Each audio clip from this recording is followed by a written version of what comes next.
bukan saja ada di dalam kami, tapi Engkau hadir di antara kami. Oleh sebab itu Roh Kudus bukakan kepada kami, mampukan kami menerima, mampukan kami menyelaraskan roh kami, jiwa kami, tubuh kami sesuai dengan desain-Mu sendiri. Dan biarlah damai sejahtera-Mu yang melampaui akal kami, menguasai pikiran dan hati kami.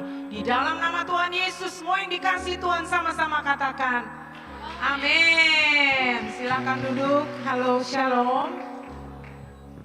Wow, luar biasa. Gimana kabar kita semua? Saya berharap agar setiap saudara dan saya berada di dalam damai sejahtera Tuhan yang melampaui akal. Damai sejahteranya Tuhan itu nggak bisa dibeli, tidak ada produk dari lain tempat, karena melampaui akal. Artinya tidak dapat dimetodakan. Tidak dapat, karena damai sejahtera Tuhan itu adalah akibat hubungan kita dengan roh damai sejahtera itu sendiri. Yesus adalah Raja Damai. Dia harus bertakhta dalam pikiran dan perasaan kita dan hati kita, sehingga damai sejahtera itu, Roma 16 ayat 20 katakan, damai sejahtera itu yang membawa musuh takluk di bawah kaki kita. Dan hari-hari ini banyak orang yang kehilangan damai sejahtera, saudara. Apakah itu karena masalah-masalah pribadi, masalah-masalah secara keluarga, apalagi masalah-masalah di tengah dunia yang sedang bertikai. Dunia yang sedang bertikai yang ada di Timur Tengah, baik yang ada di Israel maupun yang ada di jalur Gaza di Palestina, saudara. Yang namanya peperangan itu mengangkat damai sejahtera. Ya, saya berdoa supaya kita semua tidak kehilangan damai sejahtera Tuhan. Amin. Nah, coba gambarkan dalam pikiranmu, saudara ya. Ini sebuah kurun waktu 7 tahun. 7 tahun. Terdiri dari 3,5 tahun pertama dan 3,5 tahun yang kedua. 7 tahun ini di dalam kitab Wahyu disebut dengan masa tribulasi. Masa aniaya. Masa aniaya di 3,5 tahun yang terakhir disebut masa aniaya besar. Nah, seluruh masa ini yang 7 tahun, Alkitab di dalam kitab Daniel mengatakan adalah masa kesusahan Yakub. Masa kesusahan Yakub. Kita tahu Yakub di dalam Alkitab diubah namanya menjadi Israel. Jadi masa kesusahan Israel. Tuhan punya agenda yang khusus buat Israel. Supaya pada akhirnya Israel itu boleh berbalik dan mengakui bahwa Mesias mereka adalah Yeshua HaMashiach, Yesus Kristus yang adalah Tuhan. Haleluya. Tuhan belum selesai dengan Israel. Tuhan belum selesai. Nah, saudara, saya ingin kita mengerti bahwa di masa tribulasi 7 tahun ini, saudara, akan banyak hal yang tidak enak. Tentu sebab itu disebut masa aniaya dan fokus Tuhan itu ada pada Israel. Di dalam meterai pertama yang dibukakan itu ada kuda putih yang dilepaskan. Kuda putih dengan penunggangnya membawa busur. Dia membawa busur tapi tidak memiliki anak panah. Dia diberikan kuasa untuk menaklukkan, memakai mahkota. Ini bicara antikris yang sudah menyatakan diri, yang akan menaklukkan tapi pada waktu awal tanpa pertumpahan darah, bukan perang. Tapi dia menaklukkan. Dengan cara-cara dia, secara diplomasi, ya, dia coba menaklukkannya. Tetapi di dalam meterai yang kedua ada kuda merah padam, kepadanya diberikan kuasa untuk mengangkat damai sejahtera dari bumi. Nah, ini dia. Ini terjadi peperangan di sini, saudara. Mulai terjadi perang dunia. Tapi bukan berarti tadi ya 7 tahun masa tribulasi ini. Banyak hal saya belum mau kupas karena ini jadi terlalu panjang konteksnya. Tetapi ada sebuah masa di dalam Matius 24, kita tahu kalau kita baca Alkitab kita, Matius 24 di mana Yesus sendiri yang berbicara tentang tanda zaman. Kita harus mengerti tentang tanda zaman. Dikatakan di situ adalah permulaan penderitaan menjelang zaman baru. Jadi kalau baru permulaan penderitaan menjelang, Berarti si zaman baru yang 7 tahun ini belum tiba. Tapi ini baru menjelang. Nah menjelangnya ini pun sudah disebut awal penderitaan. Jadi ada penderitaan di situ, bukannya tidak. Mungkin secara ekonomi, mungkin tekanan-tekanan keimanan, ya. Segala hal bisa terjadi di sini. Maka itu saya ingin menegaskan tentang damai sejahtera ini tidak boleh hilang bagi kita. Dan kita percaya, GBI menganut kepercayaan bahwa akan terjadi pengangkatan orang-orang kudusnya sebelum masa tribulasi 7 tahun ini. Oke, jadi kita harus tentu mempersiapkan diri. Dan saya ingin kita ini untuk menjaga damai sejahtera kita. Karena kalau enggak ini sangat berbahaya. Begitu apa yang terjadi di mana-mana, begitu ya. Nah, kita akan baca sama-sama di 1 Tesalonika 5 ayat yang ke-23. Mari kita baca bersama. 1 Tesalonika 5 ayat yang ke-23.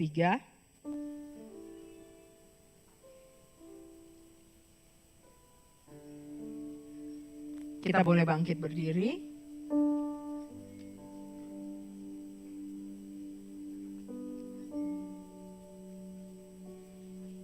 Oke, kita baca bersama-sama 2, 3.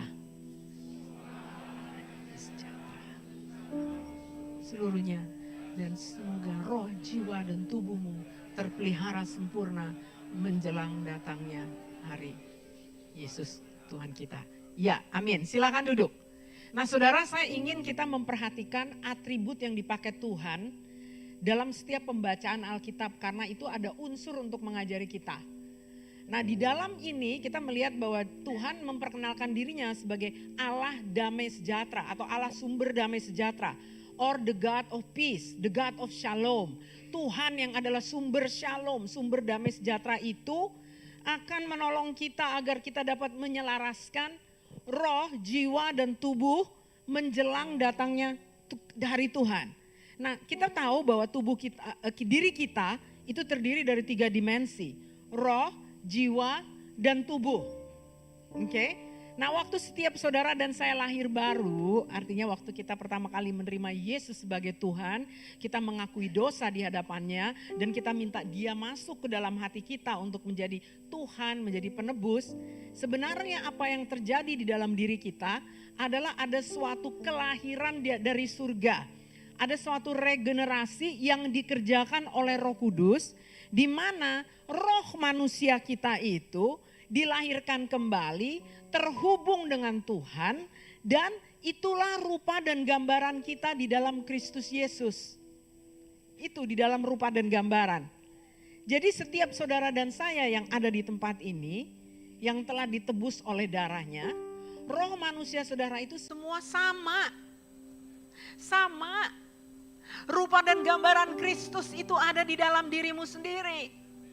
Dan kalau saudara mau baca di Galatia 3 ayat 26, tapi itu akan jelas kalau saudara bacanya dalam versi Alkitab Amplified dalam bahasa Inggris, di mana Alkitab yang saya biasa pakai untuk study Bible, dijelaskan bahwa waktu saudara lahir baru, saudara dilahirkan, roh manusiamu itu di dalamnya diberikan hak istimewa dan hak penuh. Halo. Ada hak istimewa dan hak penuh. Dalam ayat-ayat lain tulisan-tulisan Paulus mengatakan bahwa di dalam tubuh kita ini yang adalah bejana tanah ada harta di situ. Harta di dalam bejana tanah. Kitab Kolose juga mengatakan 1 ayat 26, telah berabad-abad ini rahasia tertutup. Tetapi sekarang dibukakan bahwa ada Kristus yang ada di dalam kamu, pengharapan akan kemuliaan. Kristus di dalam kita itu adalah rupa dan gambaran kita di dalam Kristus. Itu ada di dalam roh manusia. Nah yang namanya roh itu kan gak kelihatan toh. Betul gak? Betul. Tuhan juga adalah roh, Tuhan itu gak kelihatan. Dan roh manusia kita ini berasal dari Tuhan yang adalah roh. Nah roh manusia kita ini gak kelihatan. Untuk dia dapat terlihat, maka ada jiwa manusia yang harus terkoneksi dengan roh manusia itu. Karena jiwa adalah makhluk moral. Ada pikiran, ada perasaan, ada kehendak. Nggak kelihatan, tapi ekspresi kita itu adalah jiwa kita. Ini yang membuat kita rada berbeda. Karena di dalam jiwa kita itu, perasaan-perasaan kita yang berbeda, pikiran-pikiran kita yang berbeda, keinginan-keinginan kita yang berbeda, itu yang membedakan kita. Tapi sebenarnya roh manusia kita itu sama, dahsyat, penuh, komplit, gak perlu apa-apa. Itu udah cukup, itu udah desain ilahi. Nah, agar roh manusia ini bisa terekspresi dalam kehidupan kita, maka itu kita diminta untuk mengerjakan keselamatan. Nah, kita harus pahami bahwa keselamatan itu adalah kasih karunia, kan? Artinya kita nggak berbuat apa-apa, yang penting kita beriman kepada Yesus Kristus, kita menerima anugerah keselamatan itu. Amin. Nah, waktu kita terima itu terjadi proses regenerasi roh manusia kita. Yang tadi lahir baru dalam rupa dan gambarannya. Tapi untuk dia termanifestasi, jiwa harus mengerjakan keselamatan. Artinya jiwa kita harus mengalami perubahan dalam pikiran kita. Karena pikiran kita ini banyak konsep-konsep, banyak argumentasi-argumentasi, banyak hal-hal yang sudah bertumbuh sejak kita lahir, bahkan diturunkan dari nenek moyang, dari adat istiadat, dan seringkali konsep-konsep yang ada dalam pikiran ini yang bertentangan dengan roh manusia atau manusia baru kita dalam rupa dan gambaran Kristus. Dia bertentangan, dia tidak percaya, dia mengekang gerakan Roh Kudus yang dahsyat dan luar biasa. Karena jiwa kita ini belum mengalami pembaharuan. Bukan cuma pembaharuan pikiran, tapi pemurnian hati nurani. Nah saudara, manusia itu diberikan 3 karunia kehidupan. Pertama adalah kesadaran, consciousness. Saudara tuh punya kesadaran. Kedua, saudara diberikan pikiran. Iya kan? Saudara bisa punya daya kreatif dengan pikiranmu. Daya kreatif. Yang ketiga, saudara diberikan free will. Kehendak bebas dalam melakukan apapun. Nah, karena konsep kita manusia sudah jatuh di dalam dosa, maka ini bagian jiwa sudah mengalami pencemaran. Jiwa kita mengalami pencemaran. Consciousness kita, kesadaran kita juga mengalami pencemaran. Hati kita mengalami pencemaran. Untuk itu harus mengalami pembaharuan yang dikerjakannya setiap hari, kata Rasul Paulus. Ya, daging tubuh ini merosot. Tapi manusia batinia, karena nggak kelihatan disebut manusia batinia, itu nggak kelihatan, ya, itu harus diperbaharui setiap hari. Bagaimana cara memperbaharuinya supaya Anda bisa menjadi Anda yang terbaik sesuai desain ilahi dalam bidang apapun yang Tuhan percayakan. Yaitu bagaimana saudara harus mengubah atau menanggalkan konsep-konsep yang menghalangi rancangan Tuhan atau hak penuh dan hak istimewa itu termanifestasi dalam hidupmu. Seperti itu saudara. Memang kalau mau diajarkan, saya nggak bisa dalam berapa menit khotbah ya. Saya punya sesi ini bisa 3 hari tentang hal ini. Tentang dalam jiwa. Tetapi saya ingin mempersiapkan kita agar roh, jiwa dan tubuh terpelihara sempurna. Nah untuk itu kita harus mengerjakan di bagian jiwa. Bagian roh kita sudah dikerjakan oleh Roh Kudus. Diregenerasi menjadi manusia baru. Tapi itu terhambat karena jiwa. Gak bisa termani, gak percaya. Ah masa sih Bu, emang aku bisa gini? Iya, siapa yang bilang? Kata firman Tuhan. Kalau kita belum percaya artinya belum punya perubahan di dalam pola pikir kita. Banyak hal tentang roh manusia saudara dan saya yang saya pelajari. Bahwa kita itu sama. Ya, itu sama karena jelas rupa dan gambaran Kristus hanya satu. Halo? Enggak ada rupa dan gambaran Kristus A, Kristus B, Kristus C, Kristus D. Cuman satu polanya. Kristus Yeshua, Kristus Yesus, bukan Kristus yang lain. Yesus Kristus, itu kita adalah rupa dan gambarannya. Yang bikin kita berbeda di bagian jiwa yang harus mengerjakan keselamatan. Seberapa jauh Anda telah mengerjakannya? Seberapa jauh Anda mau menaklukkan itu supaya roh manusiamu itu yang mendominasi?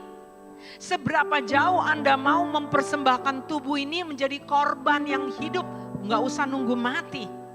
Seberapa banyak dirimu itu mau memberi supaya saya sih mau memberi, saya bilang ini, oh Tuhan, saya tidak mau menyia-nyiakan darahmu yang dahsyat dan luar biasa. Dan rohmu yang kudus yang bekerja, meregenerasi hidupku. Aku mau supaya roh, bukan tubuh ya, duluan roh. Roh, jiwa, dan tubuh ini selaras sehingga rupa dan gambaran Kristus bisa termanifestasi. Di bumi ini seperti di surga. Nah saudara harus tahu bahwa yang sering kali suka galau, itu di bagian jiwa. Karena tekanan-tekanan, ya kan?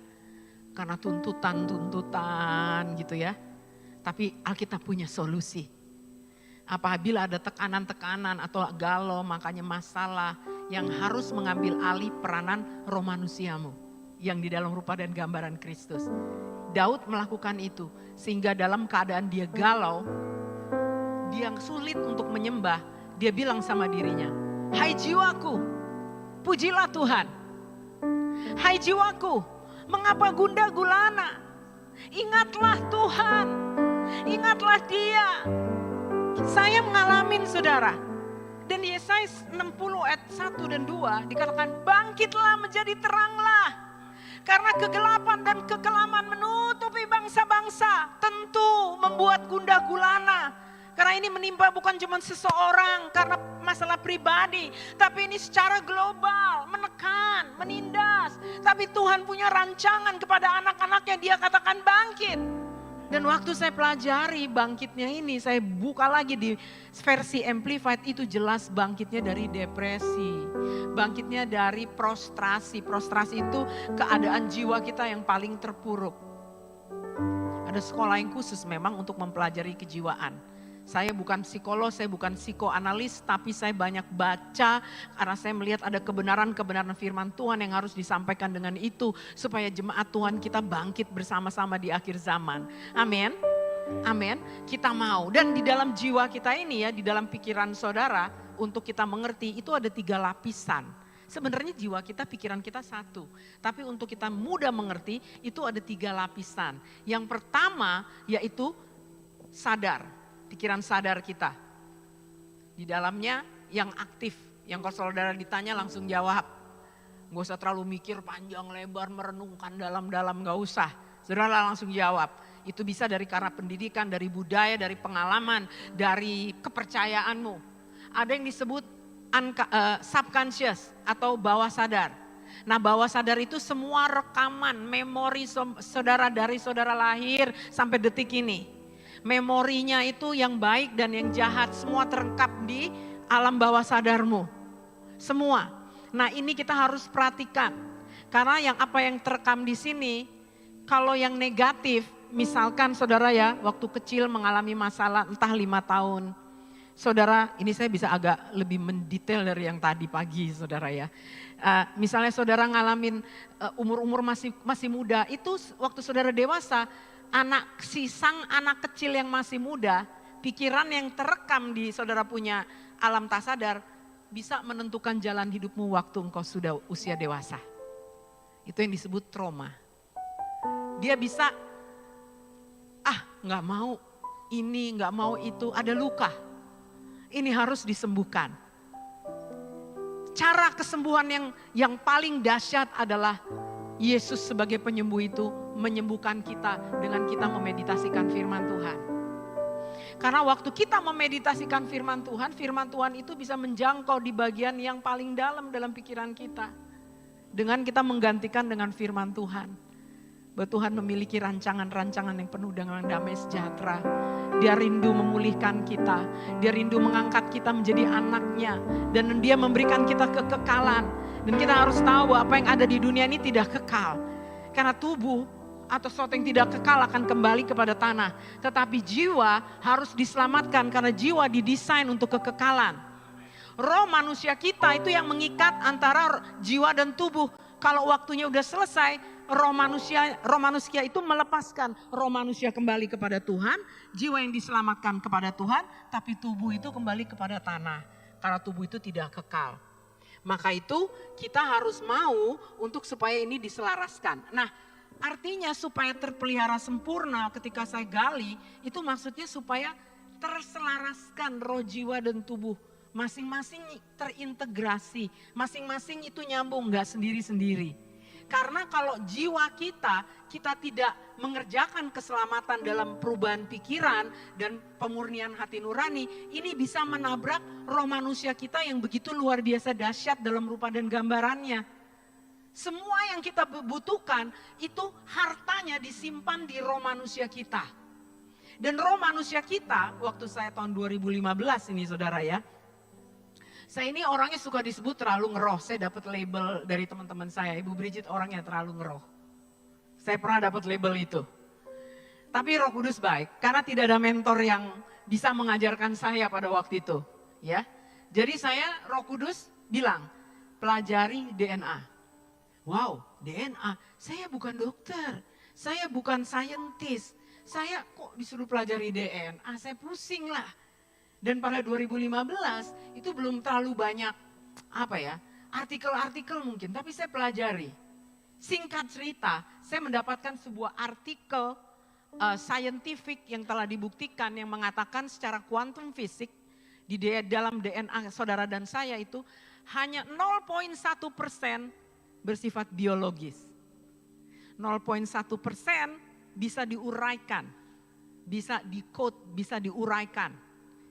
Bisa ketahuan sakit penyakit di situ, bisa ketahuan asal muasalmu, kenapa matanya warna kuning atau biru gitu ya. Kenapa rambutnya keriting, itu bisa diurut di DNA saudara. Hanya yang besar bagian 99,9% pada waktu itu mereka bingung, ini apa sih? Secara saintifik atau secara ilmu pengetahuan disebut ruang hampa. Kosong aja mereka gak ngerti. Roh Kudus mulai bisikin saya, ini dia nak. Ini yang ruang hampa, ini adalah roh manusia. Karena yang namanya roh manusia itu tidak kelihatan kayak ruang hampa. Tapi secara saintifik diakui bahwa memiliki tujuan yang lebih tinggi dan terhubung kepada pencipta yang adalah roh. Wow, saya waktu dapat begitu oh Tuhan, Engkau luar biasa. Jadi saya dapat pengertian bukan cuma secara Alkitab, tapi secara ilmu pengetahuan. Dan ini besar sekali, 99,9%. Seberapa banyak waktu yang kita habiskan cuma 0,1%. Bertahun-tahun kita ada di situ, itu saya tidak menyalahkan. Karena kita perlu tahu, karena tubuh ini legalitas kita untuk tinggal di bumi. Tanpa kita pelajari tentang diri kita, ya bagaimana kita mau hidup di bumi ini. Tapi ingat, tubuh kita itu tidak kekal, satu waktu akan expired. Tapi jiwa kita dan roh kita itu kekal, saudara. Nah, untuk itu kita harus pelajari itu. Jiwa ini harus tunduk dengan roh manusia yang adalah rupa dan gambarannya. Halo? Dikatakan di dalam firman Tuhan, harta di dalam bejana tanah. Cuma saya nggak mau kupas terlalu panjang, 2 Korintus 4 ayat 17 dan seterusnya. Mau dibanting kayak apa, mau dihempaskan kayak apa. Roh itu tetap bangkit karena dia perkasa, karena dia rupa dan gambaran Kristus itu sendiri. Kadang kita salah terminologi, kita bilang ayo kita bangkitkan roh kita. Loh bukan, roh kita itu nothing wrong. Yang perlu diselaraskan oleh jiwa, yang perlu diselamatkan. Karena jiwa yang ngalami lesu, lemah, letih, lelah, capek. Saya ngalamin kok. Enggak bilang saya super gitu, enggak. Justru karena saya ngalamin, saya mempelajari. Oh, Tuhan kasih solusi. Sama seperti Daud. Jangan kita terjerembab. Biar kita bangkit dengan kita tahu kebenaran, dan kebenaran itu yang memerdekakan kita. Katakan amin. Dan saudara tahu enggak? Roh manusia itu dulu kalau saya gambarkan ngajar ya di kom atau di mana, itu ada 3 bulatan. Yang paling luar tubuh, yang paling dalam yang nomor 2 jiwa, yang ke tengah roh. Sekarang saya balik. Yang paling luar roh, karena dia lebih besar 99,9%, cuman nggak kelihatan. Baru jiwa yang di tengah, mental juga nggak kelihatan kan, jadi di tengah. Tapi yang paling kecil sebenarnya tubuh karena cuma 0,1%, saudara. Nah saudara yang dikasih Tuhan, emang ini panjang tapi saya cuma mau singkatin aja ya saudara. Bahwa hati saudara dan saya itu pusat segala kegiatan, apakah itu rohani, jiwani, jasmani, itu pusatnya di hati. Kalau jantungmu berdetaknya berhenti, itu selesai.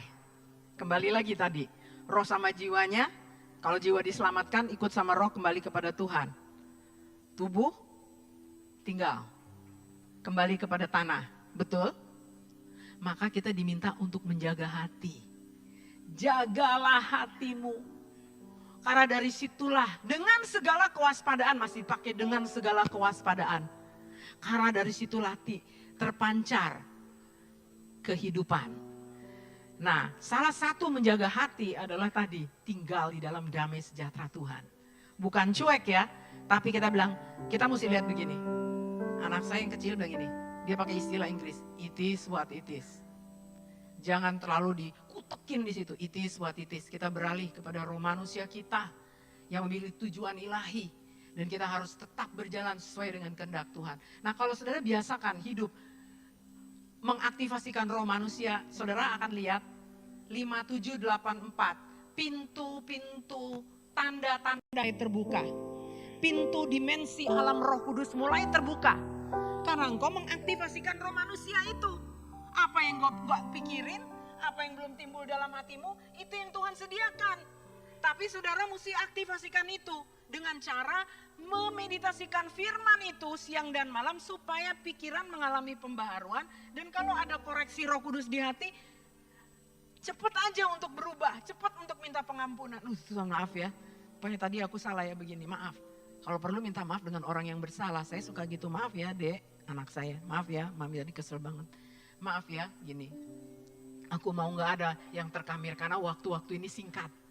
Kita mau merasakan bagaimana rupa dan gambaran Kristus itu dahsyat. Dan memang hari-hari terakhir saudara, kuncinya hidup berkemenangan adalah mengekspresikan Kristus lewat roh manusia. Dan kita bisa hidup dituntun oleh roh dan melihat hal-hal yang ajaib terjadi dalam hidup kita. Kita punya potensi, bahkan saudara ya, kalau saudara mengalami tadi roh, jiwa dan tubuh terselaraskan, dia punya bahasa keren nih Pak, namanya heart coherence. Ada institut di Amerika yang belajarnya hanya mengenai hati, namanya Institute of Heart Math, matematika hati di Amerika. Itu kalau kita menyelaraskan perpaduan hati, pikiran, perasaan dan kehendak, sudah tahu nggak? Dalam diri kita tuh punya yang namanya magnetic field atau medan magnetik. Medan magnetik kita tuh bisa 9 km. Jadi kalau jiwa kita, hati kita, roh kita terpadu selaras, jadi ada buah roh di situ, kita bisa mengekspresikan atau kita bisa memanifestasikan atau kita bisa istilahnya melepaskan Roh Kudus dengan segala aktivitasnya di lingkungan kita. Karena kita punya elektromagnetik. Sebaliknya, kalau ada perpecahan dalam diri kita, jiwa kita tidak selaras dengan roh manusia kita, karena ada jiwa kita yang gundah gulana, itu menciutkan. Orang bisa berasa, saudara dalam dunia kerja bisa berasa. Nah saya masih punya keluarga dari background Hindu, ya, dari pihak suami saya. Satu waktu saya tanya, kok kamu gak kerja? Terus dia bilang, aura saya lagi negatif bu. Saya gak mudeng, saya gak ngerti.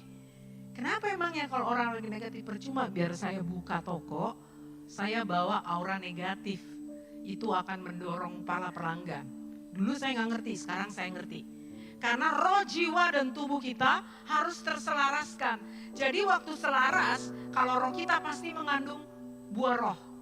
Kasih, sukacita, yang kayak begitu ya.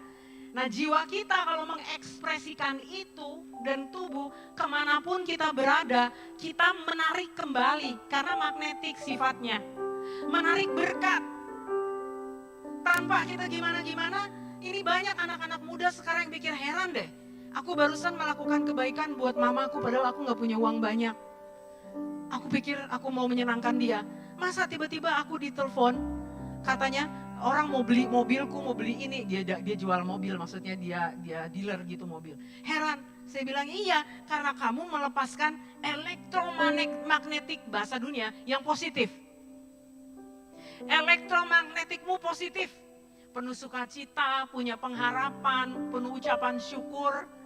Tak percaya pada perkara-perkara yang sifatnya mujizat. Waktu saudara lepasin itu, saudara nyedot hal yang kayak gitu. Saudara nyedot yang dari surga. Tapi kalau saudara negatif, saudara menarik yang negatif juga. Jadi kalau saudara lagi cari pekerjaan dengan jiwamu yang gundah gulana, dengan jiwamu yang terbagi-bagi, jangan ngomongin roh, saya udah tahu roh kita perkasa di dalam Kristus Yesus. Tapi kalau kita ngikutin keadaan jiwa kita, bisa-bisa gak diterima dalam dunia kerja. Karena saudara bawa orangnya gak enak. Ini orang gak enak ya? Ini orang kenapa ya? Dia kayak bawa atmosfer yang gak enak. Iya kan? Jadi ayo, biar roh kudus di dalam roh manusia kita dengan buah rohnya, itu yang kita lepaskan. Itu yang kita lepaskan. Percaya saudara, saudara menebarkan kebaikan, saudara juga menyedot kebaikan. Ini yang disebut hukum tabur tuai. Saudara menabur kebaikan, saudara akan menuai kebaikan. Roh, jiwa, dan tubuh terpelihara secara sempurna. Nah ini saudara kalau berdoa dari dirimu, roh, jiwa, dan tubuh terpelihara sempurna ya. Jadi gak mendua hati istilahnya gitu kan. Alkitab bilang tidak mendua hati. Tapi maksudnya pikiran, perasaan, rohmu itu menyatu. Makanya kita diminta untuk mengasihi Tuhan dengan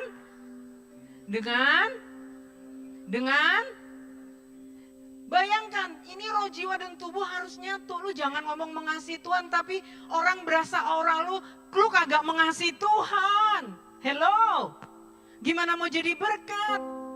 Tuhan juga berasa kali, pasti kan, di bahasa Betawi ya, bahasa gaul saya. Justru itu penting. Penting loh saudara, saya bilang.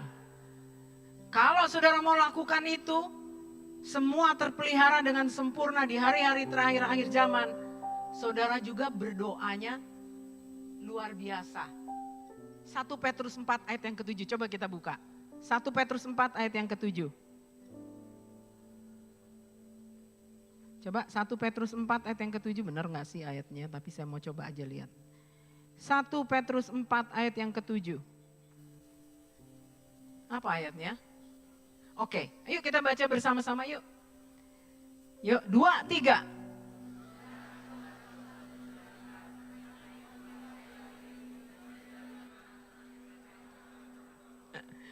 Saya ingat banget ini ayat Pak Rahim tuh kasih kepada saya. Dulu saya gak ngerti. Orang lagi panik mau berdoa, ini jangan doa dulu dong. Iya kan? Itu dengan kata lain jangan doa dulu. Ini kesudahan segala sesuatu sudah dekat, berarti tekanan-tekanannya. Iya kan? Ketekanan-tekanan, kegelapan, kekelaman, perang lah, apa segala macam tuh. Yang pertama harus kuasai dirimu supaya tenang. Roh, jiwa, dan tubuhku. Tubuh itu selaras dulu. Supaya kamu dapat berdoa. Dan doanya di sini, doa penyelarasan ini dahsyatnya luar biasa. Karena saudara sedang membawa roh manusiamu itu yang mempunyai hak penuh dan hak istimewa yang terhubung dengan surga itu untuk menyatakannya di bumi. Ini dahsyatnya luar biasa. Kalau saudara nggak nangkep ini, cuman saudara hadir di gereja duduk, ini Ibu Bridget ngomong apa sih, dengerin gini, saudara kan rugi sendiri. Karena ini pembekalan. Pembekalan untuk kita masuk hidup di hari-hari yang sangat sulit di depan kita. Perlu kita menyelaraskan roh, jiwa, dan tubuh. Waktu kita menyelaraskan itu latihan ya, bahasa roh itu penting. Tapi meditasi firman itu sangat penting. Di lain kesempatan atau kalau saudara mau lihat, nggak tahu ya saya masuk YouTube atau enggak tentang saya mengajarkan tentang meditasi firman Tuhan, itu sangat penting. Karena Beda dengan yang kita mengerti saat ini. Waktu kita memeditasikan firman Tuhan, itu firman yang kita meditasikan. Firman yang kita meditasikan. Itu yang kita perkatakan, itu yang kita lihat, itu yang kita percaya untuk terjadi atas kita dan lingkungan kita. Dan itu terjadi. Maka itu saya kalau berdoa, saya suka meditasikan. Yang pikirkanlah perkara-perkara yang di atas. Meditasikan hal-hal itu, termasuk kabar baik. Jadi saya kalau berdoa, saya bilang terima kasih buat kabar baik ya Tuhan. Itu yang saya isi dalam pikiran saya, bukan negativity. Kabar baik. Bahwa anak saya akan baik, suami saya akan baik, cucu saya akan baik, lingkungan saya akan baik. Meskipun secara manusia orang bilang, masa ibu gini tuh tidak? Enggak, saya tuh pikirkannya hal-hal yang baik. Dan karena saya pikirkan hal-hal yang baik, saya membawa elektromagnetik saya, medan magnetik saya itu menebarkan hal-hal yang positif. Dan saya juga menerima hal yang positif. Kemarin saya baru bikin visa untuk anak saya antar. Kasihan saya lihat yang kerja cuma satu orang. Panik dia. Banyak orang ini itu. Dia udah sedikit-sedikit ngeliatin saya. Tunggu ya Bu Dian. Saya diam aja. Setelah giliran saya bilang, Dek, tenang ya Dek. Take your time. Enggak apa-apa kok. Take your time. Jangan jadi panik. Biasa aja kerjanya. Saya mau menebar itu. Jangan lama banget sih lo. Dari tadi kek, kasihan banget dia. Saya gak mau begitu. Saya menebarkan positivity. Nah enggak. Akhirnya dia baik saudara. Saya gak mau kasih tahu ya, saya dikasih diskon. Saya gak mau kasih tahu, tapi dia bilang, Bu, saya caci ibu segini aja ya. Oh gitu, saya bilang, aduh terima kasih ya. Itu saudara penting. Dunia ini tahu hal-hal seperti ini, mereka sebut apa ya, waktu kemarin ada yang bilang sama saya. Tapi saya bilang, oh itu teori dunia, kalau saya beda. Saya bagaimana dominasi peranan roh manusia yang bersekutu dengan Roh Kudus. Bersahabat dengan Roh Kudus.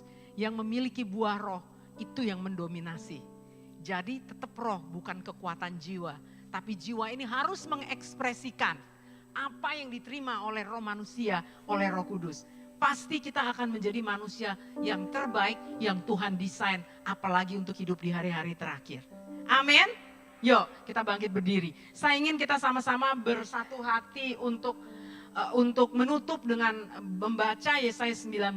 Ini gak terhubung dengan message yang mengenai penyelarasan roh, jiwa, dan tubuh. Tetapi kita mau supaya apa yang terjadi di Timur Tengah, terjadi restorasi anak-anak Abraham. Karena yang bertikai ini saya perhatikan ya, dari Mazmur 83, bangsa-bangsa yang bertikai itu dipimpin oleh Edom. Edom itu adalah Esau. Esau adalah saudara Yakub yang berubah namanya menjadi Israel. Dan kalau saudara lihat di pasal yang ke-6 tentang Moab, tentang Aman, tentang semuanya itu semua kalau nggak ponakannya si Abraham, anaknya atau cucunya. Jadi mereka itu mengalami pertikaian keluarga, kebencian terhadap Yakub turun-temurun. Jadi melanggar perjanjian persaudaraan, juga melanggar perjanjian Abraham. Maka itu saya bersyukur banget tuh si Donald Trump mau mengadakan Abrahamic Accord. Ya, mau merestorasikan anak-anak Abraham. Ini baik buat Indonesia. Ya, baik buat saudara dan saya. Yuk kita baca Yesaya 19. Bentar ya, saya lihat atau saya join di sini deh. Yesaya 19. Loh, belum ada. Yesaya 19 ayat 23 sampai dengan yang ke-25. Halo, tolong ya. Karena kita biasa sekali memberkati Israel, tapi kali ini kita mau terjadi restorasi anak-anak Abraham. Karena penuaian harus penuh. Harus ada penyelarasan ilahi. Tadi secara roh, jiwa, dan tubuh, tapi secara bangsa-bangsa keturunan Abraham. Harus ada penyelarasan ilahi. Mempersiapkan jalan buat datangnya Raja Kemuliaan. Buat Injil kerajaan itu sampai kepada seluruh anak-anak Abraham. Di dalam nama Tuhan Yesus. Yuk kita membacanya mendeklarasi. Oke, saya baca ayat 23. Saudara baca ayat 24 dan ayat 25. Kita baca bersama-sama 2, 3. Pada waktu itu akan ada jalan raya dari Mesir ke Asyur. Sehingga orang Asyur dapat masuk ke Mesir dan orang Mesir ke Asyur. Dan Mesir akan beribadah bersama-sama Asyur. Silakan.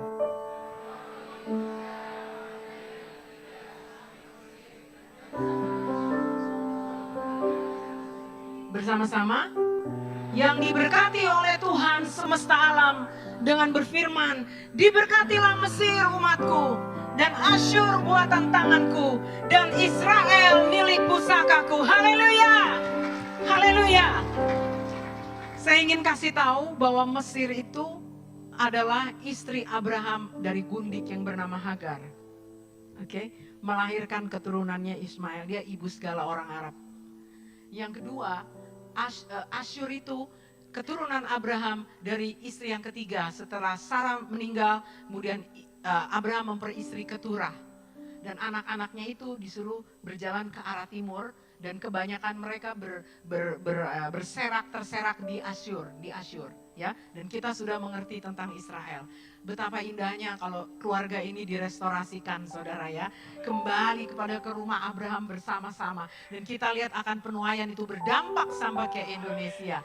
Oh haleluya Abah, thank you Lord. Terima kasih Tuhan.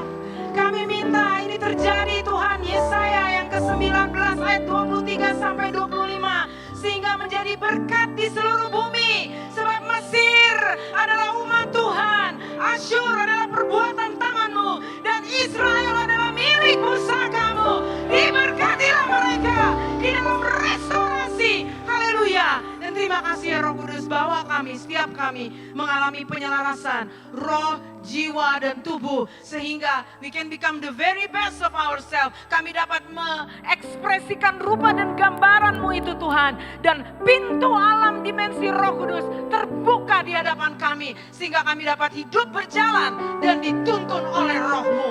Maranatha, datanglah segera Tuhan Yesus. Terima kasih Bapa. Haleluya. Amin.